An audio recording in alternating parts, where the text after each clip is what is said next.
ताजा तरीन सूरत हाल क्या है इस वक्त? आईनी तरमीम आज मंजूर होने जा रही है और मौलाना के साथ मंजूर होने जा रही है।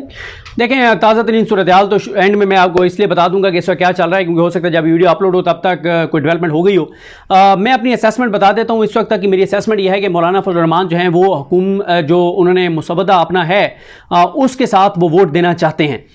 गो के इस वक्त तहरीक इंसाफ के जो वफ्द है उनके साथ उनकी मुलाकात जारी है। अल्लामा राजा नासिर अब्बास साहब भी पहुँचे हैं मजलिस इत्तेफाकुल मुस्लिमीन के सरबराह मौलाना साहब के घर। अब असल में ना पीटीआई और मौलाना के दरमियान क्या चल रहा है, पीटीआई और मौलाना के दरमियान चल ये रहा है कि पीटीआई ये समझती है कि मौलाना ने जो चीज़ें निकलवा दी हैं वो बहुत ज़बरदस्त हैं। मिलिट्री कोर्ट निकल गई, आईनी अदालत निकल गई, काजी फायसा की एक्सटेंशन निकल गई, काजी फायसा से की उम्र 68 साल तक करने का मामला रुक गया, और बहुत सारी जजेस को फारिग करने का मामला, सब चीज़ें निकल गई। दो चीज़ें पीटीआई चाहती है कि मौलाना निकलवा दें, एक यानी दो में से एक तो हर सूरत निकलवा देना, और वो है जस्टिस सैयद मंसूर अली शाह साहब के का नोटिफिकेशन करवा दें। तो फिर तहरीक इंसाफ पब्लिकली उनको सपोर्ट करेगी कि हम मौलाना साहब को सपोर्ट करते हैं, इन चीज़ों को सपोर्ट करते हैं, जो है ना वो कुछ चीज़ों के तहफ़्फ़ुज़ात के साथ। लेकिन वोट फिर भी तहरीक इंसाफ नहीं डालेगी, वोट फिर भी नहीं डालेगी। उसकी वजह यह है कि तहरीक इंसाफ वोट इसलिए नहीं डाल सकती क्योंकि तहरीक इंसाफ का मौक़िफ़ यह है कि ये फॉर्म 47 की हुकूमत है और फॉर्म 47 वाले एमएनएज हैं, इनको इख्तियार नहीं, और ये उनका जायज़ उनका मौक़िफ़ है।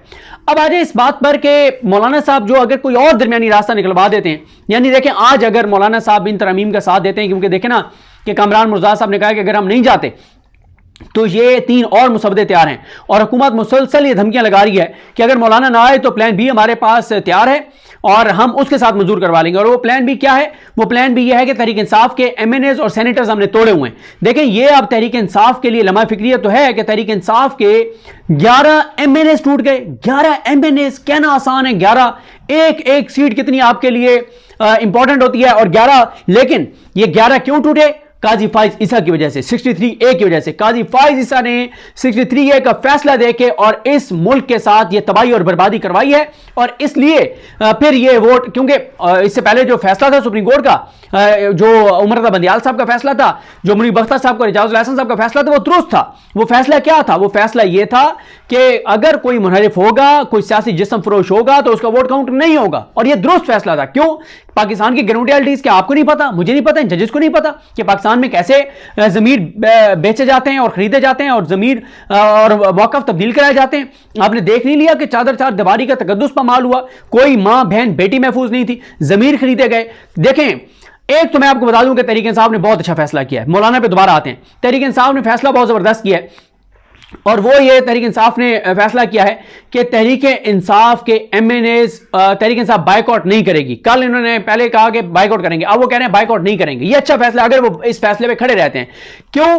क्योंकि तहरीक इंसाफ के एमएनएज और सेनेटर्स का अंदर होना बहुत जरूरी है। इसलिए जरूरी है उनका अंदर होना कि जब वो अंदर होंगे तो उसका फायदा ये होगा कि अगर तो तहरीक इंसाफ के कुछ लोग अगवा हैं, मिसाल के तौर पे तहरीक इंसाफ के कुछ एमएनएज और सेनेटर्स अगवा किए गए हैं, तो उनको जब लाया जाएगा तो वो क्या करेंगे आके, और वो अगर वो अगवा करके लाए गए तो वहीं से अपोजिशन के साथ आगे बैठ जाएंगे, और क्योंकि जब वोटिंग होगी कि इसके हक में जो है वो इस तरफ चले जाएं, जो खिलाफ है वो इस तरफ चले जाएं, तो वो जिसके खिलाफ वाली साइड पे चले जाएंगे। अच्छा सदी जान, वैसे एक अगर आप मुझे इजाजत दें खिलाफ करने की, तो देखें ये तो उस सूरत पे हो सकता है ना कि जब कोई दबाव के शिकार होकर वोट डालने के लिए आया हो, यानी उसको जबरदस्ती उठा लिया गया, उसके बच्चों को उठा लिया होगा, दबाव का शिकार हो। लेकिन तहरीक इंसाफ तो ये नहीं मानती। तहरीक इंसाफ कहती है ये दबाव की वजह से नहीं गए, ये बिक गए हैं। अब किसी ने अगर 1 अरब रुपए अपनी जेब में डाल लिया है और इस कीमत पर वो वोट करने आ रहा है, तो फिर वो साइड तो नहीं बदलेगा ना। फिर साइड सिर्फ वो बदल सकता है कि जो खाली सिर्फ दबाव की सूरत में आ रहा हो। तो पीटीआई का तो मानना ये कि ये दबाव की वजह से नहीं वोट कर रहे, ये तो वोट कर रहे हैं पैसों की वजह से। तो जिसने पैसे पकड़ लिए हैं वो तो फिर जब चला गया वो तो फिर अब गया। बिल्कुल आप ठीक कह रहे हैं, मैं आपकी बात से इख्तिलाफ नहीं करता। मैं तो ये कह रहा हूं एक और चीज भी, तीसरा भी तो एक सिनेरियो है ना। तीसरा सिनेरियो ये है कि एक बंदे ने खुद को बेचा था। जब उसने खुद को बेचा तो उस वक्त ओके सारी चीजें थी, लेकिन अब रात से जो उसके खिलाफ चली है कंपेन, जो अवाम के अंदर नफरत, सारी चीज, हो सकता है उसने अपना एक माइंड चेंज कर लिया हो और अब उसको फेस सेविंग चाहिए। वो आके कह दे कि मैं तो अगवा हुआ था। वो अगवा नहीं हुआ होगा। दोनों सूरतों में अगर वो अगवा नहीं हुआ था फिर तो कंफर्म है कि वहां पे उसको बंदे चाहिए तहरीक इंसाफ के एमएनएस, ताकि वो उनके हिसार में जाके खुद को महफूज कर ले और वोट ना डाले। दूसरी सूरत यह है कि अगर उसका माइंड चेंज हो गया तब भी उसको वहां पीटीआई के लोग चाहिए। ये अच्छा फैसला है अगर ये बाइकआउट नहीं करते, क्योंकि बाइकआउट करते हैं फिर तो खाली छोड़ दिया ना आपने, फिर तो आराम से वो सारा कुछ करवा लेंगे। तो ये अच्छा फैसला है कि बाइकआउट ना करें। ये अच्छा फैसला है कि वहां पे इनके एमएनएस और सेनेटर्स मौजूद हों, ताकि अगर कोई वहां पे खुद को सिक्योर करना चाहता है तो वो इनकी तरफ आ जाए, और अगर वो नहीं आता फिर तो ये कंफर्म है, फिर कल को वो ये नहीं कह सकता कि मैं अगवा था, वो बिका। और अभी तो ये भी देखना है ना, देखें ये लोटे जो हैं इनमें से बदतरीन, गलीज तरीन और बदनसीब और बदतरीन लोटे वो होंगे जिनसे वोट करवाया जाएगा। क्योंकि आप देखें ना 11, मेरी इतला है कि 11 से भी ज्यादा हैं जो तहरीक इंसाफ के साथ राब्ते में नहीं एमएनएस। अच्छा, अब जो लोटे बन चुके हैं उनमें से भी देखना अगर मौलाना साहब साथ जाते हैं तो 212 और 8 220, 4 और लोटे चाहिए एमएनएस। जब 4 लोटे चाहिए तो अब वो 4 कौन से वो उनमें से होंगे जो ज्यादा दावेदार होंगे जिनसे वोट करवाया जाएगा। क्योंकि 11 में से जिनको अभी जो एसेट्स होंगे, जिनको अभी पीटीआई के अंदर रखना होगा अगले, हाँ, ये 4 वो होंगे वैसे मेरे ख्याल में कि जो पीटीआई में या जेयूआई में शामिल नहीं हुए थे, जिन्होंने अपनी आजाद हैसियत बरकरार रखी थी, ताकि उन पे डिफेक्शन क्लॉज भी ना लगे, इस तरह दूध में भी ना पड़ना पड़े कि वो डिफेक्शन क्लॉज उनके ऊपर लगी, ये बहस ही खत्म हो जाए। तो वो जो 8 लोग हैं, जिनमें एक उस्मान अली भी हैं मेरा ख्याल है, एक जो है वो जहूर कुरैशी भी हैं, एक औरंगजेब खिच्ची भी हैं, रेहान जेब भी हैं, मुबारक जेब क्या रेहान जेब मुबारक जेब, तो हाँ मुबारक जेब इनफैक्ट। तो ये वो लोग हैं जो जेयूआई में शामिल नहीं हुए थे और इन्होंने अपनी आजाद हैसियत जो है वो बरकरार रखी हुई है।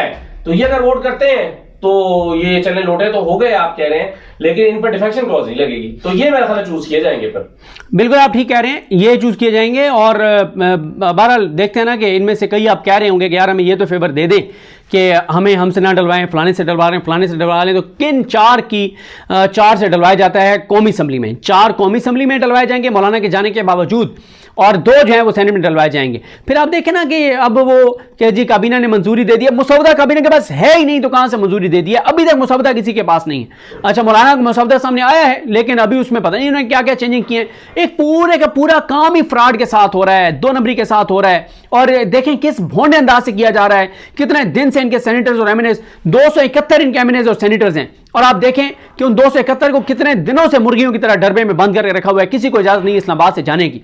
और सारों ने आज रात के जो है वो टिकट कटवा लिए हैं। रात को अगर आज जाएंगी तो रमीम हो जाती हैं, कोई यूके जा रहा है, कोई यूएस जा रहा है, कोई दुबई जा रहा है, कोई किधर जा रहा है, कोई किधर जा रहा है। बस यानी ये रुके हुए। मियाँ साहब ने भी जाना है, मियाँ नवाज शरीफ साहब को भी इसीलिए रोका हुआ है कि मियाँ साहब जो है उनको भी जो है उन्होंने भी वोट डालना है, तो मियाँ साहब भी उसके बाद रवाना हो जाएंगे लंदन और फिर शायद इतने जल्दी वापस ना आए। तो इसलिए ये अब आज जो भी है अगर होनी है तो आज हो जाएगी, अपसेट होना है तो वो भी हो जाएगा। लेकिन मैं ये बात जेयूआईएफ की नहीं मानता कि अगर हम नहीं जाएंगे तब भी ये करवा लेंगे, नहीं करवा सकते। मौलाना फजल रहमान के बगैर ये आईनी तरमीम नहीं हो सकती, नहीं हो सकती, नहीं हो सकती। इतने बंदे नहीं तोड़ सकते आप 12 एमएनएस नहीं तोड़ सकते। आपने तोड़े हुए भी हैं तो उनमें से एक भी आपको खौफ है कि इधर उधर हो गया तो काम खराब हो जाएगा। अभी भी देखे ना बैकअप पे कितने आपने रखे हुए हैं।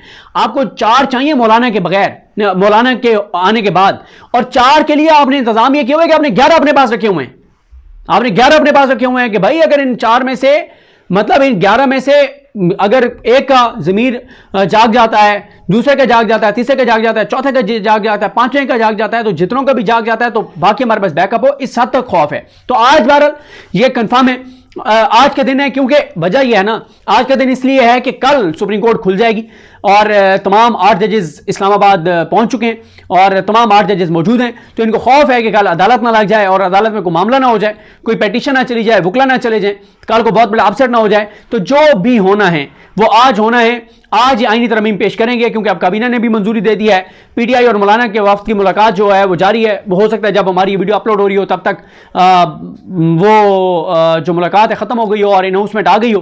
तो आज का दिन बहुत इंपॉर्टेंट है और देखना सिर्फ ये है कि मौलाना, देखिए ये भी हो सकता है कि मौलाना साहब जो है वो कोई दरमियानी ऐसा रास्ता निकलवा दें कि आए मंसूर अली शाह साहब ही, लेकिन एक थोड़े से रास्ता लंबा लेकर आए।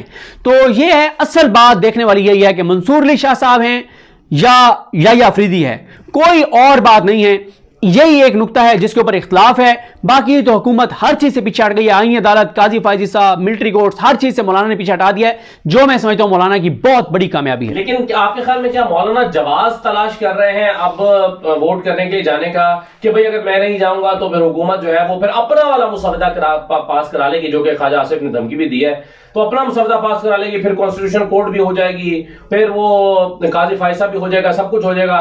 तो ये क्या वो पाकिस्तान तहरीक इंसाफ और अवाम को क्या वो मौत दिखा के बुखार पे राजी कर रहे हैं कि भाई वो मौत है, मौत से मैंने बचा लिया, बुखार कबूल कर लो, क्या ये कर रहे हैं मौलाना फजल रहमान?